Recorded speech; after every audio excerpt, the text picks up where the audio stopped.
The family man 2 series में एक लड़की की परफॉर्मेंस लगातार लोगों का ध्यान अपनी तरफ खींच रही है। इस सीरीज में वो लड़की जिस कंपनी में काम करती है, उस कंपनी में उस लड़की का बॉस उससे लगातार छेड़छाड़ करते रहता है। ये लड़की जिस बस से घर जाती है, उसी बस में एक आदमी लगातार इस लड़की के साथ फिजिकल असोल्ट करते रहता है। इस लड़की को बहुत गुस्सा आता है, लेकिन ये लड़की कुछ कर नहीं पाती।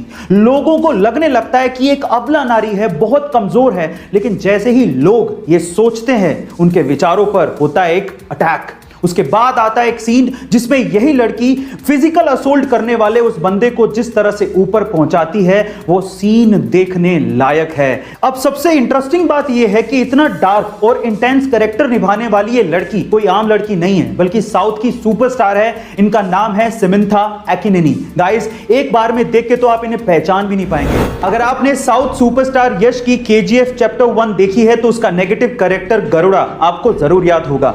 यह फैक्ट जान के आप लोग शायद हैरान रह जाएं कि गरुड़ा का किरदार निभाने वाले राम एक्चुअली यश के 12 साल तक बॉडीगार्ड रह चुके हैं। सवाल यह उठता है कि बॉडीगार्ड अचानक से विलन के रोल में कैसे आ गए। तो हुआ कुछ यूं कि KGF के डायरेक्टर प्रशांत नील जब स्टोरी के नरेशन के लिए यश से मिलने आए, तो उन्होंने वहां पर उनके बॉडीगार्ड को स्पॉट किया और उन्होंने यश से कहा कि गरुड़ा का किरदार राम निभा सकते हैं। और गाइस, सबसे बढ़िया बात यह थी कि यश ने इस चीज के लिए राम का सपोर्ट भी किया और उन्हें एक्टिंग भी सिखाई। ऐसे ही यश इतने बड़े सुपरस्टार नहीं बन गए हैं, वो बहुत दिलदार हैं और लोगों को सपोर्ट भी करते हैं। इसी वजह से लोग उन्हें बहुत चाहते हैं। यह बात है 15 मार्च सन 1959 की, जब मुंबई की एक छत पे 7 घरेलू महिलाएं इकट्ठी हुई।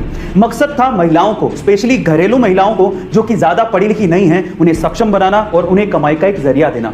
शुरू में इन 7 महिलाओं ने 80 रुपए उधार लेके पापड़ बनाना शुरू किया और जब 1 किलो पापड़ बनाने में 50 पैसे का प्रॉफिट हुआ तो इन महिलाओं में जोश आ गया, क्योंकि 1959 में 50 पैसे का प्रॉफिट भी बहुत बड़ी बात हुआ करती थी। फिर क्या था, इन महिलाओं के विजन से और भी महिलाएं इनके साथ जुड़ती चली गई और आज इस कंपनी में 45,000 से ज्यादा महिलाएं काम करती हैं। ये कंपनी 15 से ज्यादा देशों में अपनी प्रोडक्ट सेल करती है और जो कंपनी 80 रुपए उधार लेके शुरू हुई थी, आज वो कंपनी 1600 करोड़ रुपए की कोऑपरेटिव कंपनी बन चुकी है, जिसकी वन ऑफ को फाउंडर है जसवंती बेन। गाइस, मैं बात कर रहा हूं लिज्जत पापड़ कंपनी की। ये बात है सन 1996 की, जब सौरभ गांगुली ने अपना टेस्ट डेब्यू इंग्लैंड के खिलाफ लॉर्ड्स के मैदान पे किया था और अपने पहले ही मैच में शतक ठोक के उन्होंने 131 रन की पारी खेली थी।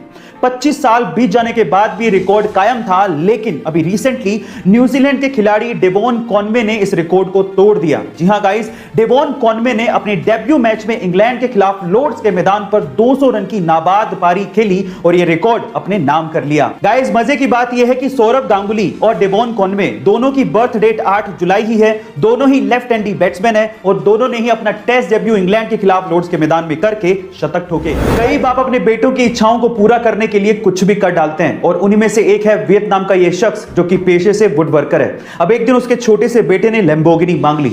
अब शायद ये शख्स लैम्बोर्गिनी तो अफोर्ड नहीं कर सकता था, लेकिन 65 दिनों की कड़ी मेहनत के बाद इस बंदे ने अपने बेटे की इच्छा को पूरा करने के लिए वुड से, यानी कि लकड़ी से लैम्बोर्गिनी बना डाली और उस लैम्बोर्गिनी का नाम इसने रखा सिएन रोडस्टर। गाइस, सोशल मीडिया पे इसकी कलाकारी की तारीफ बहुत ज्यादा हो रही है। इसका यूट्यूब तक खुद का चैनल भी है जिसका नाम है एंडी वुड वर्किंग। आप वहां जाकर और भी वुड कार्ड्स देख सकते हैं और इसे सपोर्ट कर सकते हैं। आपको इसकी कलाकारी कैसी लगी चैट सेक्शन में जरूर लिखेगा और ऐसे अमेजिंग वीडियोस के लिए शेयर, सब्सक्राइब एंड लाइक। मिलता है अगली वीडियो में।